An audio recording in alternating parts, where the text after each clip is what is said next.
Welcome back to the Women of God in Business YouTube channel.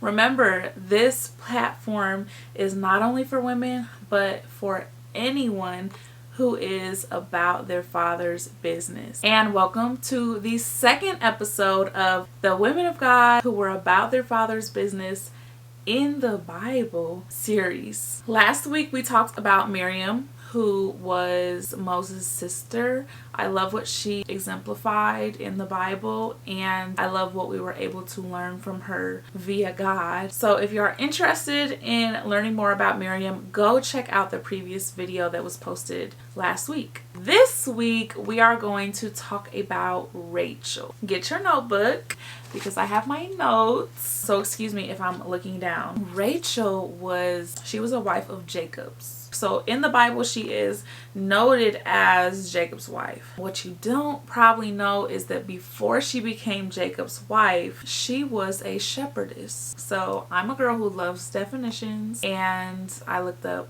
what a shepherdess was. So typically shepherdess in the Bible, they were known to be and symbolize gentleness, nurturing, humility, strength, faith, and dedication. So yes, they do tend to guard the sheep. However, their symbolism is known as guardians of their faith and their people. They embody virtues like patience, courage, and self-sacrifice. They also tend to be quiet yet steadfast. They hold value to what they do and their environment, as well as their people. So Rachel eventually became Jacob's favorite wife. If you don't know the story, go check it out.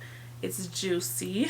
She became Jacob's favorite wife alongside of her sister, and she withstands a rivalry with her, which her sister is Leah. Just a little background if you don't know, Leah bears children while Rachel is barren. The story with how she is a wife along with her sister to Jacob, and how she is his favorite wife, is crazy in itself, and there's so much that you can pull from that. There's so many words that you could get from that, but we're not going to focus on her and her sister's rivalry.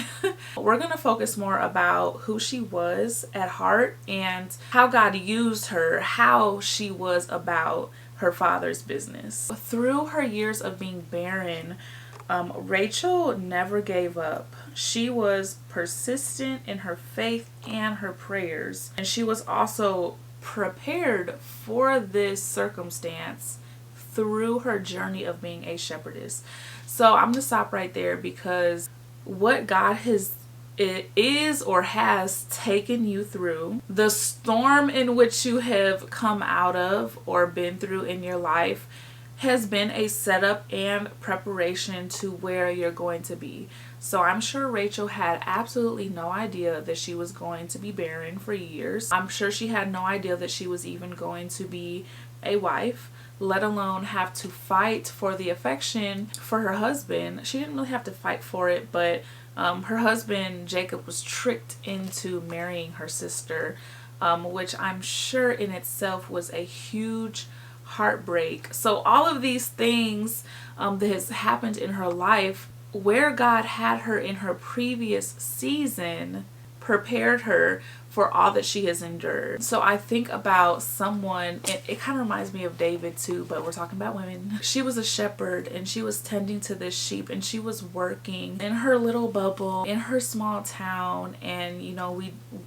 she didn't have any social media. I'm sure she was very reserved and quiet in doing what God had her to do. I'm sure she had times of maybe being lonely, thinking would she ever not be living this life that she was living? Or on the flip side, maybe she was content. Maybe she was content, happy in her world, being a shepherdess. Whichever way she felt, we don't know, right? But whichever way she felt, I'm sure she didn't think that she would be dealing with such a traumatic, honestly, events in her life.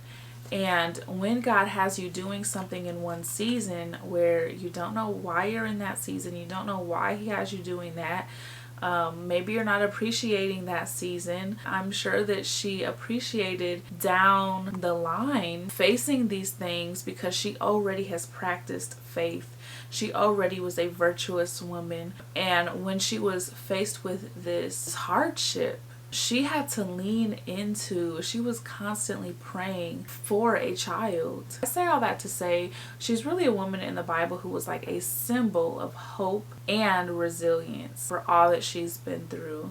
And I'm sure with her being a shepherdess, we don't know of too many shepherdesses in the Bible that are named. She occupied a space that the men usually occupied. The men, they tended to be the shepherds, and she was a shepherdess. So could you imagine, I'm sure as you could imagine, her being probably faced with some people talking about her, or faced with people not believing in her, or saying that she probably shouldn't be doing that, that this job is for men, whatever the case was. That has built such a resilience in her because she didn't care. She was going to do what God called her to do no matter what. She was about her Father's business very much in that way. God used her ultimately. He also had to take her through this hardship, but he knew that she could handle it because of the faith and resilience that she already had,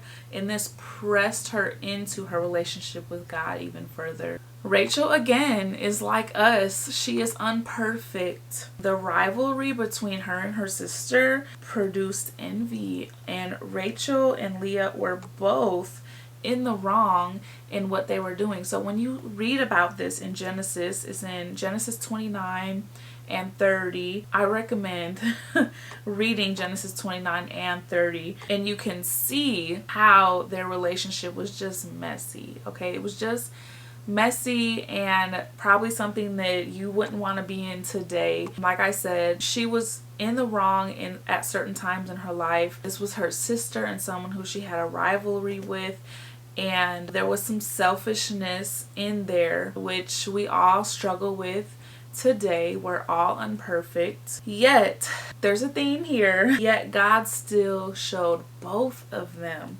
favor and an abundance of blessings. God took care of them. He took care of Rachel and he took care of Leah, and he used them for his perfect will. Rachel was used to birth Joseph and Benjamin, if you didn't know. And if you know anything about Joseph in the Bible, he is such a pillar and someone who we read about and talk about all the time.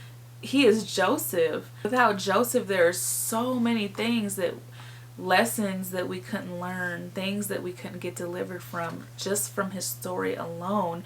And Rachel is the woman who birthed him. Remember, she was barren. If you were barren, you probably thought you could never have kids, let alone have a child who would be such a pillar in the kingdom of God. So Rachel was used in a huge way to birth both of her children. Her sons became 2 of the 12 tribes of Israel, and they were essential in God's plan here on earth. Wow. Like, that's just, it increases my faith so much to know that you could go from empty, from barren, holding on to your hope and your faith by a string, to being blessed in such a huge way. And not only were you blessed, but God blessed your children who you didn't even think that you could have. If that is not a testament to just the faith and the resilience of Rachel, I don't know what is. I really hope that that inspires you, because God literally takes us from dust and dirt to using us in such great ways, to these handmade vessels. And I just think it's amazing. So like I said, you can read about Rachel in Genesis 29 and Genesis 30. And then again in Genesis 35, 16 through 20 is where you can read about Rachel's death. that is going to conclude episode 2 of our series here. I'm super excited for next week because we're going to be talking about Hannah. So I do pray that you got something out of this study and that Rachel could be an inspiration to you in whatever season that you're in right now, and you could see the ways that she was about her Father's business. That prayer, right? Being in prayer is being about your Father's business. Again, you don't have to have a physical business here on earth in order to be a part of this community. You just have to be willing to be about your Father's business, and ultimately that's walking in your purpose, in the skills and the gifts He has given you to do here on earth, in the place that He's put you in, the environment, the family, the generation. He has put you here on purpose, for a purpose, and I'm glad that you're here so that we can grow and walk in our purposes together. I love you. I thank you for being here, and I'm praying for every single person who is watching these videos and for your walk in faith, your walk in your relationship with God, and your walk into your purpose every single day. And I will see you in the next video. Bye.